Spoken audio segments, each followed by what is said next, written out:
Alright, so in the last video we talked about the view of the sheets, how it's organized generally with days, weeks. We talked about how the protocols are set up, how to read different days, as well as how to use the fatigue ratings and the end of week check-ins here at the end of the week. The next thing I want to talk about is how to use exercise swapping and how to report exercise maxes. You'll notice, let's move over as though we had done this week, and after doing this week we realized, oh, I think I know what my pause squat max is. I think I can pause squat 605. Again, a double at RPE 6 would probably not be the best way to determine a max, but let's just say for the sake of argument, that is a max that we've kind of figured out and assessed, and we know that 605 is a good number to use. What you can do if that's the case is go back to the athlete dashboard and you find pause squat and you simply enter your max and you say, it's 605 pounds, and then you put in the kilograms equivalent as well. So 2.20462. There we go. So I'm not going to round this or make it look pretty. I mean, you could do an equivalent to what that is and just type it in there like that as well. Once this is known, notice that the pause squat now has an actual range for what's supposed to be used this week. The period or the protocol used has swapped from RPE based because now it's a known max for the lift. Although, if I swap this over to pause high bar squat, which is an unknown max, again here it's reverted back to the other form of lifting. Another thing to note is that there are rep styles here. And what this stands for, it's high rep, medium rep, or low rep. This doesn't mean that you'll only do high reps or only do low reps, like only sets of 10 with these and only sets of 3 with these. What this means is that within any block, there's a range of acceptable reps that can be used. And depending on what the exercise is, you can dial in what you would prefer to do. Maybe you're a glutton for punishment and you just love to do high rep pause squat work. Well, you can adjust that, and instead of it being sets of 4, it bumps up to sets of 5. Again, this is a strength block, and it's only 14 weeks out, so it's not going to jump all the way up to sets of 10 with pause squat in this particular block. But you will note that the percentages have increased from the lower rep option, in addition to the percentages increasing and the reps have increased. And so the volume overall for this is a little bit higher, but it still fits within the goal of the block.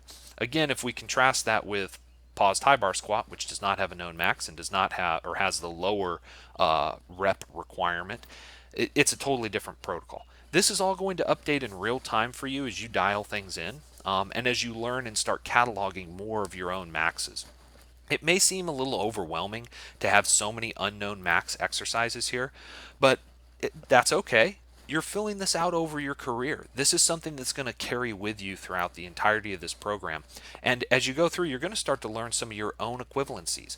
You're going to learn that, oh, my pause squat is usually, 75, 77% of my max squat. Oh, I can kind of, when I set a new max on my pause squat, or sorry, on my competition squat, oh, I know I can probably bump up my pause squat a little bit as well.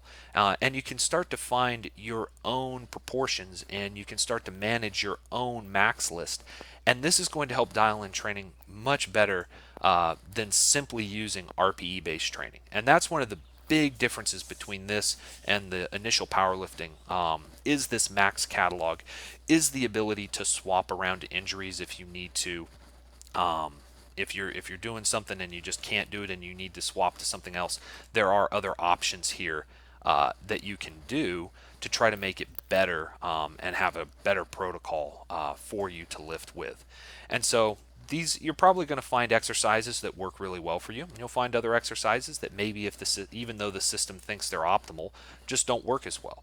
Maybe your elbows are really beat up, and even though comp bench is a really good exercise to use, you need to swap to 2 board press because your elbows are so beat up on that day.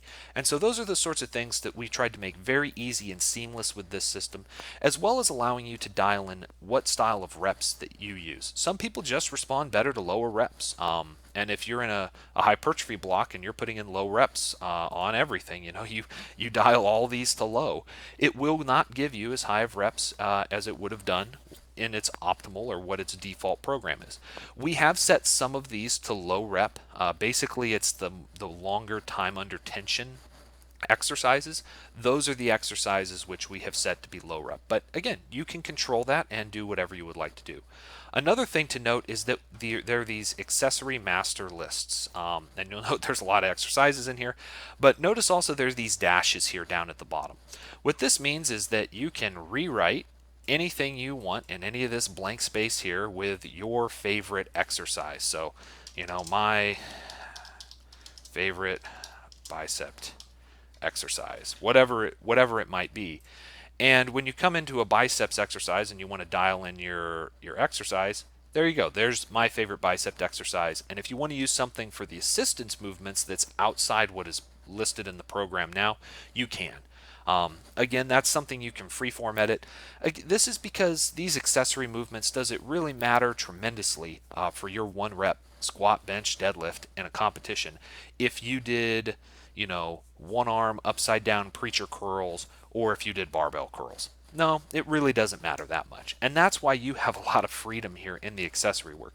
It's not that it's unimportant, but it's just that the exact exercise that you do is not as important as simply doing what's there, and following the protocols and being consistent and gathering that volume day to day. And so that's where you have a lot of variety here.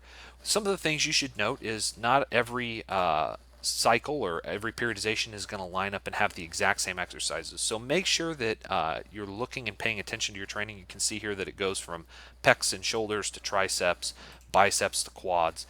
But then once it moves into the strength block, you do see consistency. And so again, you'll get used to looking at the sheet. The more you use it, the more it's going to learn about you, and the more you're going to learn about it.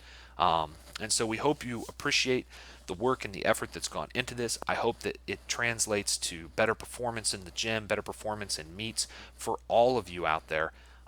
We're excited to see how this goes and how everybody uses the program, and also what feedback and what new features and new developments you come up with and that we come up with as we look at the data and as you participate and use this system. So we hope that you enjoy it, and be sure to stay on the gains. Blessings.